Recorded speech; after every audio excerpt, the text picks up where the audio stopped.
eu quero trazer uma palavra, e a princípio eu quero ler aqui Gênesis no capítulo 24. É uma história interessante, no versículo 2 ao 14, a gente vê que Abraão vai fazer uma escolha.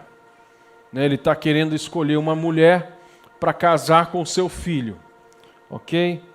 E aí, o versículo 2 diz assim: disse Abraão ao seu mais antigo servo da casa, que governava tudo o que ele possuía. Então, a primeira coisa que eu quero mostrar para você é que quando nós vamos ler e falar algumas coisas ao longo desse texto, que os cuidados que a gente tem que ter ao tomar uma decisão. Quais foram os cuidados que Abraão tomou? E, na verdade, você vai se encaixar nessa história. Talvez não Abraão, talvez não Isaac, mas principalmente o servo de Abraão, a pessoa que Abraão chamou para ajudá-lo a tomar essa decisão. A pessoa, com certeza, de confiança, porque a Bíblia diz que Abraão confiou a ele tudo o que ele possuía. Eu tenho certeza que a gente não confia tudo que a gente tem a qualquer pessoa. Eu lembro, por exemplo, crescendo, eu sempre via os adultos falarem: mulher e carro não se empresta, né? Era uma fala, um ditado. E aí, de fato, você, quando alguém pede o carro emprestado, a gente às vezes fica meio, né? Tem gente que é mais ainda apegado ao carro e não quer emprestar. Então, dependendo da situação, para governar o que a gente tem, o cuidado que a gente tem, ou dirigir o nosso carro, a gente não chama qualquer pessoa. Então, Abraão, ele chama aqui um cara que ele confiava de todo o coração. Se a escolha então é relevante, também ela tem que ser orientada pelo princípio da palavra. Nós vamos ver isso aqui no versículo adiante aí, vai dizer assim: olha, não tomarás esposa para o meu filho das filhas dos cananeus, ou seja, não quero que meu filho case com uma pessoa de outro povo. Estava falando aqui, por exemplo, o que a Bíblia fala de julgo desigual. No versículo 14, nós vemos isso: não vos ponheis em julgo desigual, segundo Coríntios 6, 14. É algo que eu sempre ouvi dos meus pais, é algo que a gente sempre queria saber o que era. Então, nós temos que levar a sério os compromissos com a palavra quando nós vamos tomar uma decisão, e eu vejo que ele faz isso. A Bíblia diz assim, que ele jurou conforme o resolvido. Eu dei a minha palavra, eu vou fazer segundo a gente combinou aqui. Aquela história que a gente sempre fala: o combinado não sai caro. E aí eu vou cumprir, eu vou fazer de acordo com o que a palavra diz. Vamos ler então, para a gente continuar, do versículo 2 em diante, aqui em Gênesis 24. Então Abraão ordenou ao seu servo mais velho, mais antigo de sua casa, que governava todos os seus bens: põe a tua mão por debaixo da minha coxa e jura. Aqui está o combinado: eis que te faço jurar por Yahvé, o Deus dos céus e o Deus da terra, que não buscarás para o meu filho uma mulher entre as filhas dos cananeus. É isso que é exatamente o que eu estava falando, no meio das quais estou vivendo.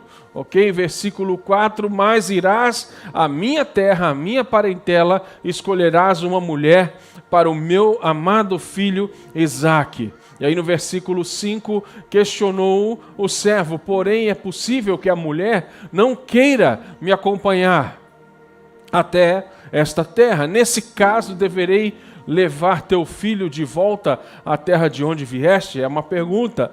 E aqui eu quero te dar uma dica: se você é um liderado, você recebe uma ordem, uma direção do seu líder, não tem problema você fazer pergunta, por mais que talvez você ache que a pergunta seja óbvia. A gente tem que saber exatamente qual é a direção, e por isso ele pergunta. Ao que Abraão o preveniu: por nenhum motivo leva o meu filho para lá.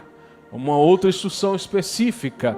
E aqui diz: Yahvé, o Deus dos céus e o Deus da terra, que me tomou de minha terra paterna e da terra da minha parentela, que me prometeu e que jurou que daria esta terra à minha descendência. Yahvé enviará o seu anjo adiante de ti, para que tomes de lá uma mulher para o meu filho. Versículo 8. Se a mulher se recusar te seguir, ficarás então desobrigado do juramento que te imponho neste momento. Em todo caso, não conduzas o meu filho para lá. E novamente ele fala, não leva meu filho para lá. Versículo 9, por favor, isso. O servo então colocou a mão por debaixo da coxa de Abraão, seu senhor, e seguindo a tradição, jurou cumprir aquela palavra empenhada. Versículo 10. Em seguida, o velho servo preparou 10 camelos de Abraão e uma porção generosa de presentes e partiu para Arã, na Araim, a Mesopotâmia, em direção à cidade onde Naor havia habitado. Ok? Versículo 11. Ao cair da tarde, quando as mulheres costumavam sair para buscar água, ele fez os camelos se ajoelharem junto ao poço que ficava fora da cidade. Versículo 12. Então orou Yahvé, Deus de meu senhor Abraão, se me hoje propício é, e mostra tua benevolência para com o meu servo Abraão. 13, por favor. Eis que estou junto à fonte e as filhas dos homens da cidade saem para tirar água. 14.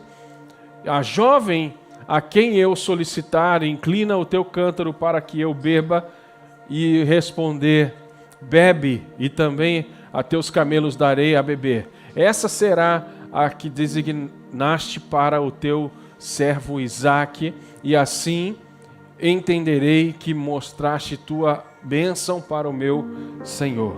Ok? Então aqui a gente já leu a história praticamente toda para que você possa entender. Ele promete fazer conforme o combinado, ele fez para o seu Senhor como se ele estivesse fazendo para ele mesmo. Isso aqui diz o quê? Um servo, um voluntário que faz as coisas para o seu Senhor, para o seu líder Abraão, com excelência, como que estivesse fazendo para Deus. E a gente, meu irmão, a gente tem que ter um coração de servo. Eu tenho o privilégio de viajar e eu vejo muita coisa interessante que me marca. Pessoas que servem a Deus com tanta excelência que chega a constranger. Aqui você vê que essa mulher fala, bebe meu Senhor, e eu tirarei água também para os seus camelos. E aqui quem tem um coração de servo, serve a Deus e ao próximo, sem esperar nada em troca. Por que eu estou falando isso para você, sem esperar nada em troca? Rebeca, ela serve aquela água toda para o servo de Abraão e também para 10 camelos. Você imagina a quantidade de água que bebe um camelo, é muita água. E tirar essa água do poço, servir o servo e depois tirar mais água e servir água para 10 camelos é muita coisa, porque ela vai além do pedido, ela vai além do que o servo orientou. A gente, quando serve com excelência, a gente vai além do que foi pedido, mas não é para fazer aquilo que não cabe, tipo meter o seu nariz onde não é chamado, meter a mão onde ninguém pediu. Não é, mas fazer com excelência é fazer além também, sem esperar nada em troca. Eu costumo brincar que se fosse hoje em dia, do jeito que tem muito mais mulheres do que homens, né, nesse mundo, e tem muita mulher solteira, imagina se fosse a saber, aqui olha, eu vou escolher alguém para casar com Isaque. Meu irmão, com certeza a mulherada ia servir água numa bandeja de prata.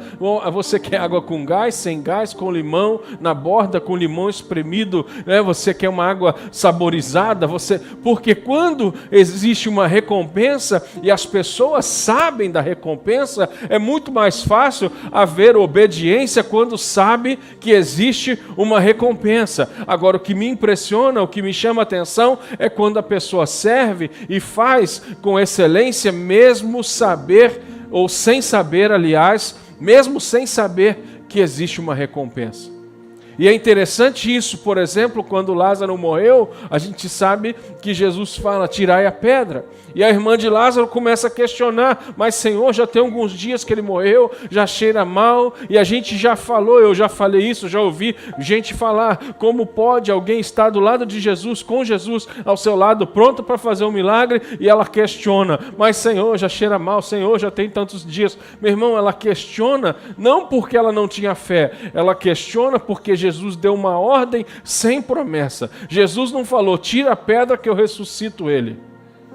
Ele simplesmente falou, tire a pedra. Mas quando a gente obedece uma ordem sem promessa, ou quando a gente obedece uma ordem sem saber se existe recompensa ou não, eu tenho certeza absoluta que Deus nos honra por fazer isso. Deus honra a obediência, Deus honra o serviço, Deus honra aquele que está prestativo a fazer ainda além do que é imposto. Eu lembro uma vez um pastor amigão nosso, amigo meu, do meu pai, ele falou que ele estava pregando numa cidade, e ali tinha uma mulher que chegava cedo, todos os cultos, era uma conferência, então ele ficou ali alguns dias, e essa mulher chegava todo culto, grande, aquela igreja lotada, cheia de gente, ela chegava antes de todo mundo, tinha umas capas na cadeira, tipo essas daqui que tem aqui, essas capas pretas, ou ali, né, nos lugares reservados para os pastores. Aí essa mulher chegava antes de todo o culto, tirava essas capas, substituía algumas capas que talvez estavam sujas, alguém derramou alguma coisa, né, levava para lavar, e ela pegava, então começava a passar, para deixar passadinho, né, com a tábua, com o ferro, passando as capas, para deixar tudo com total excelência. Aquilo chamou tanta atenção do pastor que um dia ele abordou e falou para ela, eu gostaria de te fazer uma pergunta. Você está disposta a mudar para Belo Horizonte e trabalhar na minha casa? Você pode levar sua família. Eu gostei tanto de você. A minha esposa está precisando de uma assistente no nosso lar e eu gostaria que você fosse para lá. Eu vou conversar com o pastor. Se ele não achar mal, se ele não achar ruim, eu vou levar você para Belo Horizonte, vou te contratar para você trabalhar na minha casa por causa de tanta excelência que eu vejo você cuidar dessas capas.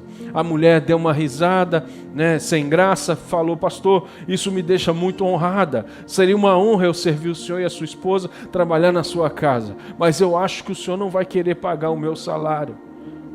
E aí o pastor tomou um susto, mas já entendeu que alguma coisa tinha, né? Mas o que é? Eu sou uma juíza aqui na cidade. Eu não faço isso por dinheiro, eu não faço isso porque a igreja me paga. Eu faço isso porque eu amo fazer isso. E eu tenho certeza que o senhor não vai querer pagar um salário de juíza para eu trabalhar na sua casa. Então, meu irmão, tem tanta gente fazendo com excelência, servindo a Deus de todo o coração. Um outro homem foi me pegar no aeroporto, numa cidade que eu fui pregar. E ele estava num carro, um cara de bermuda, de um sapatênis, todo surrado. E aí nós paramos na estrada para comer. Ele falou, olha, aqui a comida é simples, mas é boa. Tem problema? Eu falei, não tem problema. E nós paramos num restaurante simples, uma comida de fato gostosa. E ali conversando com ele, eu falei para ele, você trabalha com o pastor? Ele falou, não, pastor, eu tenho 5.000 funcionários.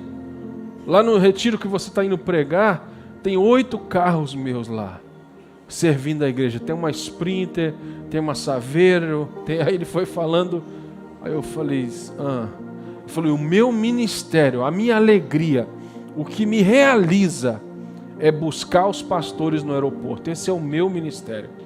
Eu brigo com o pastor se ele escolher outra pessoa. Eu faço isso daqui por amor, por carinho, por serviço a Deus. Então, meu irmão, é tanta gente fazendo coisa com excelência. E o servo aqui, ele pede água para ele, mas a moça vai além, ela oferece água também para os camelos.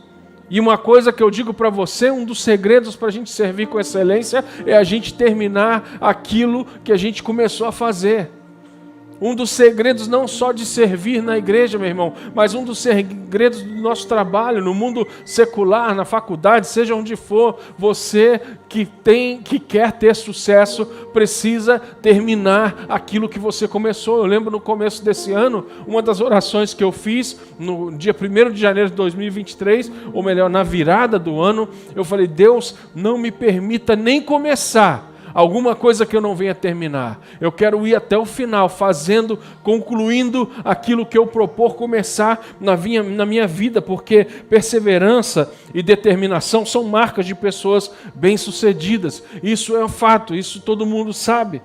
Né? Compromisso, determinação, propósito, eram marcas do caráter dessa mulher, dessa menina, de Rebeca. E ela fala, olha, eu vou servir até que todos bebam.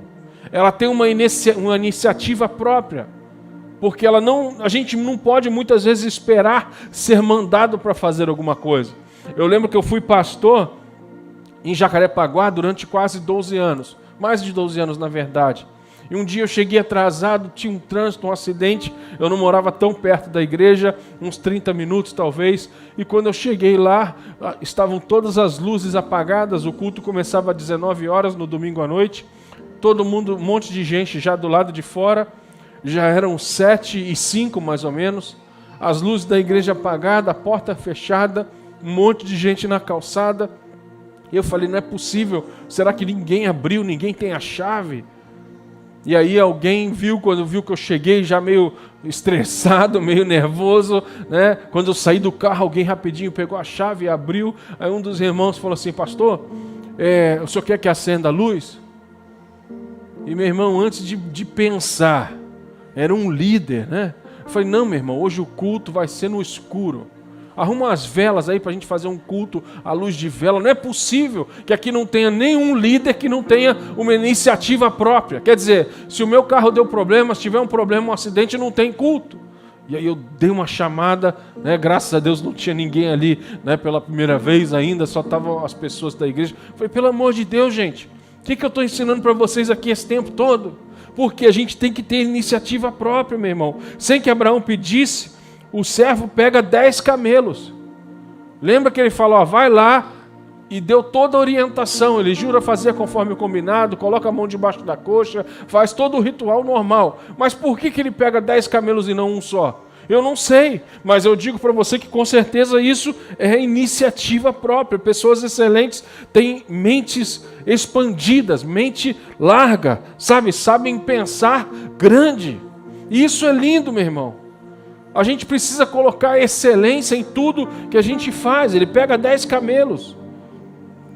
E aqui eu quero ler agora um outro texto, que está em 1 Samuel 16. Eu vou ler do 14 ao 23 rapidinho aqui. Que diz assim a palavra de Deus. Olha, 1 Samuel 16, 14 em diante. Tendo-se retirado de Saul o Espírito do Senhor, da parte deste, um espírito maligno o atormentava.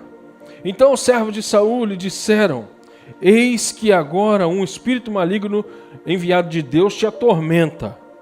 Manda, pois, Senhor nosso, que teus servos que estão em tua presença busquem um homem que saiba tocar a harpa. E será que quando o espírito maligno da parte do Senhor vier sobre ti, então ele dedilhará e te acharás melhor. Disse Saul aos seus servos, buscai-me, pois, um homem que saiba tocar bem e traga para mim. Ok? Então respondeu um dos moços e disse, conheço um filho de Jessé, o belemita, que sabe tocar e é forte e valente, homem de guerra, sisudo em palavras, de boa aparência, e o Senhor é com ele. Saul enviou mensageiros a Jessé, dizendo, envia-me Davi, o teu filho, que está com as ovelhas. Tomou, pois, Jessé um jumento e o carregou de pão, um odre de vinho e um cabrito, e enviou-os a Saul, por intermédio de Davi, seu filho. Assim Davi foi a Saul e esteve perante ele. Este o amou muito e o fez seu escudeiro. Saul mandou dizer a Jessé, deixa estar Davi perante mim, pois me caiu na graça, ou em graça. E sucedia que, quando o espírito maligno da parte de Deus vinha sobre Saul, Davi tomava a harpa e a dedilhava. Então Saul sentia alívio e se achava melhor, e o espírito maligno se retirava dele. Olha aqui o que nós lemos. No versículo 18 do 1 Samuel 16, então respondeu um dos moços, disse, conheço um filho de Jessé, o belemita, que sabe tocar, é forte, valente, homem de guerra, sisudo em palavras e de boa aparência, e o Senhor é com ele. Quem chama alguém para fazer alguma coisa, meu irmão, chama quem faz bem, chama quem é qualificado. Vai lá, traga um cara que saiba tocar bem. É esse que eu quero. Traz, vem para cá. Porque sempre quem chama quer alguém que faça com excelência. Só que é interessante que quem envia, quem manda, que no caso, quando tomou Jessé, um jumento, e carregou lá com alimento e tal, e enviou Davi, ele não envia Davi porque Davi faz bem. Ele envia Davi porque Davi serve. Por quê? Quem chama quem faz bem, mas quem envia quem serve. Tem uma palavra que eu amo, meu irmão, em 1 Samuel 17, no capítulo 17, no versículo 17, que diz assim, olha, disse Jessé a Davi, peço-te, aí ele fala, leva esse pão, esse lanche aqui, esse queijo, para os seus irmãos. Ou seja, você conhece a história que Davi chega para derrubar, para destruir, para matar Golias. Só que foi ali a maior oportunidade da vida de Davi, e Davi não estava indo lá para matar Golias. Davi estava indo lá em obediência ao seu pai para servir os seus irmãos que não acreditavam e que duvidavam e que até zombavam dele. E quando ele vai fazer uma tarefa ingrata, ele vai servir e fazer algo que ninguém quer fazer, Deus dá a ele a maior oportunidade da vida dele, porque eu aprendi, meu irmão, que existe recompensas escondidas por trás de tarefas ingratas. Sempre há. Davi não está indo para lá para matar Golias, ele está indo para lá para servir os seus irmãos e obediência ao seu pai. E é interessante que Jessé não manda ele ir. A Bíblia diz, disse Jessé ao seu filho, peço-te. Ele não está mandando, ele está pedindo. E eu amo isso daqui, eu sempre falo para líderes, quando eu ministro para liderança, eu falo, olha, você que é pastor, você que é líder, fique de olho em quem faz quando você pede, não quando você manda. Porque, meu irmão, aqueles que fazem quando a gente simplesmente pede, são esses de fato que têm o coração de líder, o coração de servo, e são esses os que vão liderar o futuro da igreja, eu tenho certeza disso. E aí não tem tarefa pequena ou escura ou difícil. Eu lembro uma vez que eu estava ministrando numa célula e a gente estava falando daquele texto do Vale dos Ossos Secos. Tinham poucas pessoas ali e eu ministrando isso e tal. E aí de repente eu falei assim, interessante, né? Que diz a palavra, profetiza a esses ossos. Ossos secos, ouça a voz do Senhor. E eu fiquei pensando naquilo, não é estranho isso? Será que osso seco tem ouvido? Será que osso seco ouve alguma coisa? Não faz sentido falar ossos secos, ouvir a palavra do Senhor. Só que quando eu falava isso na cela, eu queria dar uma explicação um pouco mais profunda, e eu não tinha, na verdade. E eu falei, irmãos, eu não sei porquê, Deus está falando para mim, para falar para vocês, que nós não podemos desprezar pequenas coisas. Talvez você serve então uma coisa que você acha tão pequena, que talvez qualquer um poderia fazer. E eu aprendi que um dos segredos de nós pastores é a gente não fazer, nós líderes não podemos fazer aquilo que outras pessoas podem fazer. Sabe por quê? Porque existem coisas que só nós podemos fazer. E se eu fizer aquilo que o outro pode fazer, eu não tenho tempo para fazer aquilo que só eu posso fazer. Então essas tarefas pequenas, talvez insignificantes, talvez que você pense assim pelo menos, Deus está falando para mim, nós não podemos desprezar os pequenos começos. E por mais que eu sabia que aquilo era uma palavra de Deus, eu não sabia por quê. O que tinha uma coisa a ver com a outra. O que tem a ver? Ouça, ossos secos, ouça, ouvido, ouça. Não faz muito sentido. E aí uma menina que estava lá, que era membro da célula, estava sendo treinada para ser a próxima líder daquela célula. E ela falou assim: pastor, é interessante, você está falando de ossos secos, ouça. E aí você falou de ouvido. E aí o Espírito Santo fala com você: não despreze pequenos começos. Eu falei: sim. Ela: tem uma coisa interessante, que eu não sei se tem a ver, mas o que você acha? O quê? Eu falei: fala para mim. E ela falou: não sei se você sabe, os 3 menores ossos do corpo humano estão exatamente no ouvido. E eu falei: sério? E ela: sim, é bigorna, estribos e martelo. São os 3 menores ossos do corpo humano. E eles estão exatamente no ouvido. E eu fiquei impressionado, eu olhei aquilo e falei: eu entendi. Então Deus está falando para nós: não podemos desprezar aquilo que todo mundo acha que é pequeno, aquilo que todo mundo acha que não faz sentido. Porque, meu irmão, Deus, Ele está observando. E é tanta coisa. Por exemplo, talvez na cabeça de alguém seria uma loucura uma juíza chegar cedo na igreja para passar as capas da cadeira.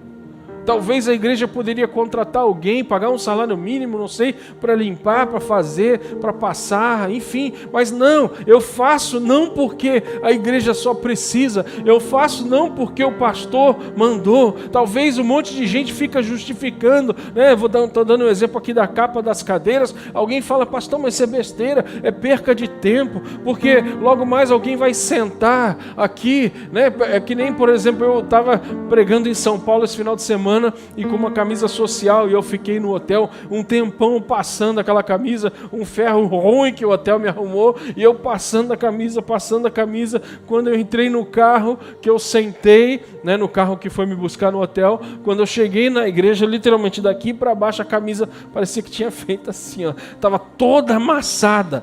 Aí tem gente que fala: para que você passou se vai sentar e vai amassar? Não faz sentido. Meu irmão, não faz sentido talvez passar a capa da cadeira porque alguém vai sentar e vai amassar novamente, mas não é fazer sentido ou explicar para os outros, é simplesmente servir e fazer aquilo que Deus mandou, que Deus orientou através dos nossos líderes. E isso faz toda a diferença, não só na casa de Deus, não só na nossa vida espiritual, mas em todos os sentidos. Agora, é fácil? Não, tem hora que não é fácil. Você quer ver um exemplo? Lá na Bíblia, naquela história que todo mundo conhece da multiplicação dos pães e dos peixes. Os discípulos querem mandar todo mundo embora: vai embora, não tem comida, né? Jesus, deixa despedir essa multidão. E ele fala: não, calma aí, pare. Dá a eles, vocês dão a eles o que comer. Mas não tem nada aqui. Tem um menino aí só, que tem 5 pães e alguns peixinhos lá, é o que tem. E o menino, que eu imagino que era um gordinho como eu, né? Porque só gordinho leva lanche na viagem, meu irmão. Isso aí já é básico, é desde a infância. Eu lembro na escola, minha mãe fazia meu lanche todo dia para levar. E ela comprou uma lancheira que tinha até rodinha, de tão grande que era, parecia uma mala de viagem. Aí um dia eu comecei a crescer, fiquei com vergonha daquela lancheira, meus amigos rindo de mim, né? Porque você leva lancheira, que coisa feia, que carregar esse negócio. Eu tenho dinheiro, eu compro lanche na cantina. E eu fui para casa chorando: mãe, eu queria levar dinheiro, e a gente não tinha na época, meu pai não tinha dinheiro para me dar, minha mãe fazia o lanche com todo carinho, acordava cedo, fazia o suco de laranja natural e tudo certinho. E ela falou assim: meu filho, você não leva porque a gente não tem dinheiro. Não é só isso, você leva porque eu acordo cedo, eu preparo o lanche para você, com todo carinho. E ela foi explicando. E a próxima vez que aqueles meninos vieram me zoar, né, bullying já naquela época, começando a rir de novo: a lancheira dele e tal, vocês compram na cantina porque a mãe de vocês é preguiçosa e dorme demais e não faz o teu lanche.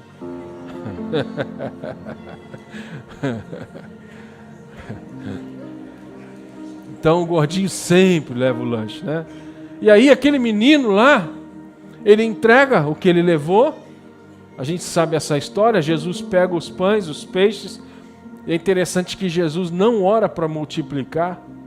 É uma chave top aqui que eu acho que a chave da multiplicação para mim, uma delas é a gratidão. Jesus pega o que tem, que não dá para alimentar todo mundo. A nossa primeira oração: Deus, eu preciso de um milagre, eu preciso que você multiplique isso daqui.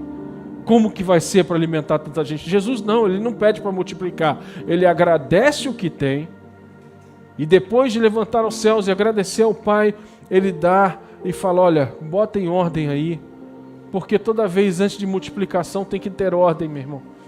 Deus não gosta de desperdício, tanto é que ele manda recolher todos os pedaços que sobraram de pão. Alguém perguntou para mim por que não sobrou peixe, só sobrou pão. Eu falei: não sei, eles iam em viagem, peixe estraga, Jesus não gosta de desperdício, sei lá. Mas o que eu quero chamar a tua atenção é que Jesus fala: senta todo mundo em números de 50, faz as rodinhas aí, vamos botar tudo em ordem para distribuir. Imagina a cabeça daquele menino gordinho, tendo que sentar para ser servido por pessoas que não acreditavam no milagre. A matéria-prima do milagre vem dele. E muitas vezes, meu irmão, eu já me senti assim. E Deus fala isso, me lembra isso ao meu coração para que eu possa falar para alguém aqui. Às vezes, você vai estar sentado, sendo servido por pessoas que talvez não tem nada para dar, que era o que aconteceu ali. Mas fique firme, respeite o protocolo, respeite a lei e a ordem do tempo. É duro demais a gente ter que sentar para ser servido por quem não tem nada para dar ou nem acreditava no milagre. Agora na hora da festa está aí, né, cantando. Na hora da festa está aí, querendo aparecer. Às vezes a gente pensa isso quando a gente está sentado. Mas, meu irmão, o Espírito Santo manda eu te dizer: a tua hora vai chegar também de servir, de fazer, de avançar, de pastorear, de crescer, de liderar. Mas, meu irmão, nós temos que sentar para respeitar protocolo. E às vezes é duro ser servido porque aquela pessoa talvez não tinha para dar ou não acreditou e agora vai servir, né? Como assim? Aquela inquietação talvez daquele menino. Não sei se o menino fez isso. Talvez ele era melhor do que eu, ele não fez, mas eu já fiz muito, já questionei muito. Mas uma coisa que eu aprendi: todas as vezes que eu sento para ser servido, ou na hora que eu quero servir, todas as vezes que eu tenho que esperar o tempo, né, passar pelo teste do tempo, Deus, ele sempre cria uma situação. Você tem que estar sempre pronto. Talvez você fique chateado: poxa, eu nunca tive uma oportunidade. Mas, meu irmão, se o pastor chegar para você, por exemplo, num dia, na hora do culto, o culto vai começar, e fala: poxa, o pastor Tiago teve um problema, ia pregar, não vai chegar a tempo. Você prega hoje? Imagina. Você: pastor, não vai dar, eu não sabia, eu nem orei, não me preparei. Irmão, aprendi, eu não vou hoje nenhuma reunião, seja de liderança, de pastor, um culto, não importa. Eu não vou em nenhuma reunião que eu não esteja pronto para servir, em qualquer área. Às vezes eu vou com algum pastor, algum lugar, alguma coisa, na hora, assim, alguém: você dá a palavra de oferta? Foi claro, já me preparei em casa pensando comigo, né? Eu estou pronto. Eu estou preparado para servir. Por mais que talvez seja a hora de eu sentar, de esperar, eu já estou pronto. Porque quem serve tem que se preparar. Quem serve tem que ter a sua habilidade também, meu irmão. Deus derrama, Deus faz, Deus abençoa. Mas Deus também usa a nossa capacidade humana, preparação, estudo. Eu lembro uma vez, eu estava com um grupo de missionários lá no Pantanal. A gente foi construir uma igreja em 14 dias, literalmente do zero. Uma igreja simples, mas levantamos em 14 dias uma igreja. Foi muito legal.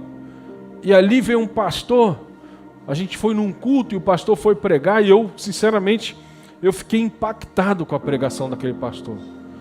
E aí no final, esse pastor chegou para mim, pedindo para eu falar para os americanos: fala para eles que eu não sei ler nem escrever. Só que esse pastor não era lá da roça, da cidade simples que a gente estava. Ele morava mais de 20 anos na cidade grande. E ele foi lá visitar e pregar. E aí, todas as vezes que eu leio a Bíblia, meu filho tem que ler para mim, porque eu não sei ler nem escrever. E eu lembro que eu era um jovem, adolescente, eu fiquei mais impressionado ainda. Eu falei, meu Deus, como que esse homem prega desse jeito e não sabe nem ler nem escrever? Só que os americanos, eles são muito diretos, sabe? A gente ainda fica meio assim, né, para não magoar. O americano tem hora que dá umas pancadas que a gente não tem nem como traduzir para não ofender os brasileiros, nossa cultura, né? E aí o americano falou assim, nossa, realmente é impressionante. Se ele prega desse jeito, sem ler e escrever, imagina se ele tivesse estudado. Aí eu tomei aquele susto, né? Mas por que ele falou isso? Porque ele falou, Tiago, se ele já é pastor mais de 20 anos na cidade grande, ele só não lê e não escreve porque ele não quis. Então, meu irmão, a gente tem que preparar, tem que estar pronto, tem que fazer. E na hora que alguém falar, olha, leva, peço-te, leva aqui esses pães, esses peixes, esse lanche, ou seja lá o que for, você vai fazer talvez uma tarefa ingrata que ninguém quer fazer, mas por trás dessa tarefa ingrata, certamente Deus vai ter uma recompensa escondida, Deus vai honrar, Deus vai abençoar, Deus vai fazer, e nós vamos glorificar o nome do Senhor. Amém? Vamos ficar em pé, por favor. Eu quero orar, abençoar você. Eu amo ministrar para líderes, meu irmão, mas eu amo ministrar para liderados também. Eu lembro em 2016, nós fizemos a primeira conferência lá em Santa Catarina, chamada Líderes e Liderados. Eu demorei 3 anos a convencer meu pai, né, que tem conferência de liderança que só fala para o líder.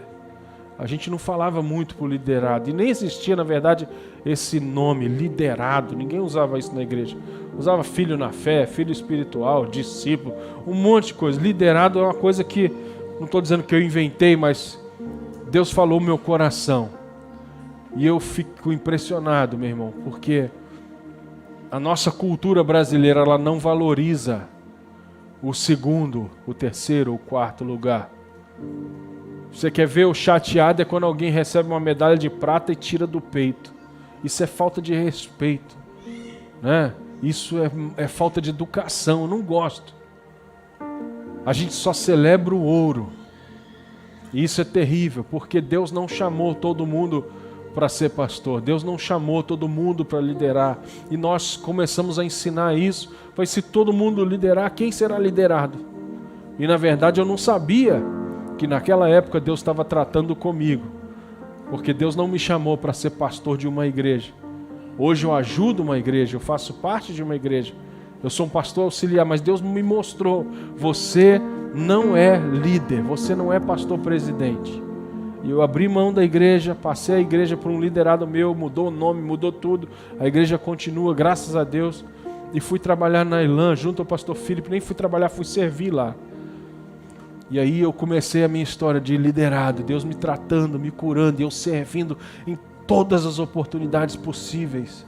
E até que um dia eu falei, pastor, como que eu faço para você me discipular mais? Eu quero receber mais de você.